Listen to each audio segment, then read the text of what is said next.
विकसित भारत का अमृतकाल, सेवा, सुशासन, गरीब कल्याण के 11 साल, इस विषय पर पत्रकार वार्ता हुई है और बड़ा संतोष का विषय है कि आदरणीय नरेंद्र मोदी जी के नेतृत्व में इन 11 साल में अभूतपूर्व तरक्की की है। गरीबों के लिए काम हुए हैं, दूर दराज के आदिवासी क्षेत्र के अंदर काम हुए हैं, देश की सामर्थ्य बढ़ी है, देश की जीडीपी बढ़ी है और पर कैपिटा इनकम बढ़ी है। इंफ्रास्ट्रक्चर के काम, सड़कों के, हवाई अड्डे, मेट्रो का निर्माण तेज गति से हुआ है।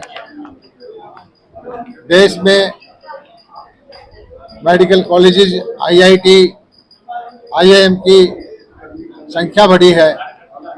नई शिक्षा नीति लागू की है और खास करके जो पिछले हफ्ते ऑपरेशन सिंदूर हुआ, हमारी सेनाओं ने पाकिस्तान के अंदर घुस करके आतंकवादियों को समाप्त किया।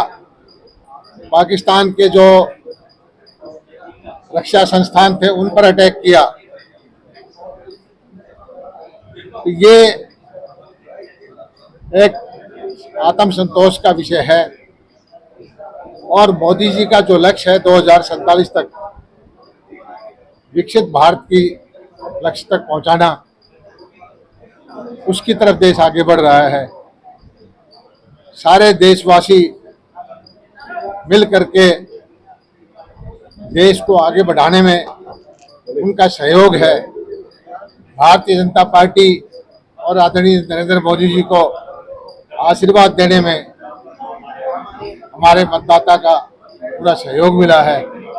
निश्चित तौर पर जो भारत है 2047 तक एक विकसित भारत होगा, जो हजारों साल पहले दुनिया में जिस भारत का डंका बजता था वही भारत होगा। मंत्री जी, आप बार बार ऑपरेशन सिंदूर की बात कर रहे हैं, क्या लगता नहीं कि ऑपरेशन सिंदूर होने की जरूरत नहीं होनी चाहिए थी, क्योंकि शासन और प्रशासन का फेलियर था। आतंकी पहलगाम में घुसे, 28 लोगों की हत्या कर दी, फिर फरार हो गए। फिर आप बोलते हैं अब हमने ऑपरेशन सिंदूर किया, उसमें भी जवान मारे गए, हमारे शहीद हो गए। आप एक चीज देखिए, इस देश के अंदर बॉम्बे होटल में हजारों लोग मारे गए। इस देश की पार्लियामेंट पर अटैक हुआ। हमारी जो सरकारें थी दुनिया के देशों के सामने प्रार्थना करती थी। आज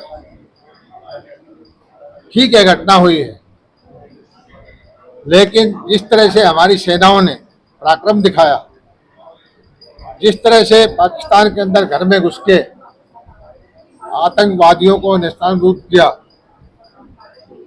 उनके सैनिक ठिकानों को ध्वस्त किया, ऐसा वो पहले कभी नहीं हुआ था। ताज पर हुए हमले और संसद पर हुए हमले में किसको जिम्मेदार मानते हैं आप? देखिए, जिम्मेदार पाकिस्तान रहा है। पाकिस्तान आतंकवादियों का पोषक पालन करने वाला रहा है। वहाँ के रक्षा मंत्री ने खुद कबूल किया है कि we were doing this dirty job for America and Britain. उन्होंने खुद कबूल किया है कि वो भाड़े पर काम करते रहे, आतंकवादी पालते रहे, पैसे पे काम करते रहे। तो ये सारी दुनिया मानती है कि आतंकवाद को पालने पोसने वाला पाकिस्तान है। ऑपरेशन सिंदूर की आप कई बार बात कर चुके हैं, परंतु कांग्रेस के एक नेता हैं नाना पटोले, वो कह रहे हैं कि जो ऑपरेशन सिंदूर है वो बच्चों का वीडियो गेम है, क्योंकि पाकिस्तान को पहले टारगेट दिया गया था और उसके बाद जाकर के जो है वो अटैक किया है। तो कहीं ना कहीं जो है वो सरकार फेलियर बता रहे हैं। वो हमारे कांग्रेस भाई, हो सकता है कि वो पाकिस्तान से संपर्क रखते हों और पाकिस्तान का शासन उनको बताता हो, वही जवाब दे सकते हैं कि वो इस तरह की जानकारी कहाँ से लेके आते हैं। हमारे सैनिकों से, हमारे वीर सेनानियों से पूछो जिन्होंने पराक्रम किया है, ये वीडियो गेम था या पराक्रम दिखाने का मौका। 11 साल राहुल 11 गांधी कह रहे हैं कि जब भी ट्रम्प की या अदानी की बात आती है तो सारे के सारे बीजेपी वाले चुप हो जाते हैं। किसी चुप होने की बात नहीं। राहुल गांधी जी जो है परिपक्व नेता नहीं है, और ऐसे मौके पर भी जब सारी पार्टियां एक हो गई, सारे देशवासी एक हो गए, उनकी आदत है अलग भाषा बोलने की। विपक्ष के लोग कह रहे हैं 11 साल तो जो है वो बेमिसाल बता रहे हैं, परंतु गरीब जनता के लिए कुछ नहीं किया, लगातार महंगाई चरम सीमा पर है। ऐसा है कि ये दुनिया में पहला देश सरकार है जो 81 करोड़ लोगों को अनाज दे रही है। पहली सरकार है जिसने 4 करोड़ घर बनवाए हैं गरीबों के। पहली सरकार है जिसने 50 करोड़ खाते खुलवाए हैं। पहली सरकार है जिसने डीबीटी से पैसा देना शुरू किया है।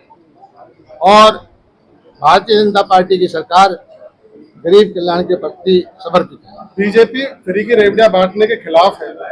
दिल्ली में भी ये बात हुई थी। अब आप फ्री अनाज की बात कर रहे हैं, मकान की बात कर रहे हैं। आप जो है अपनी बात का खुद ही तो वो कह रहे हैं। जब भारतीय जनता पार्टी गरीब के लिए कुछ करती है तो आप रेवड़ी की बात करते हैं।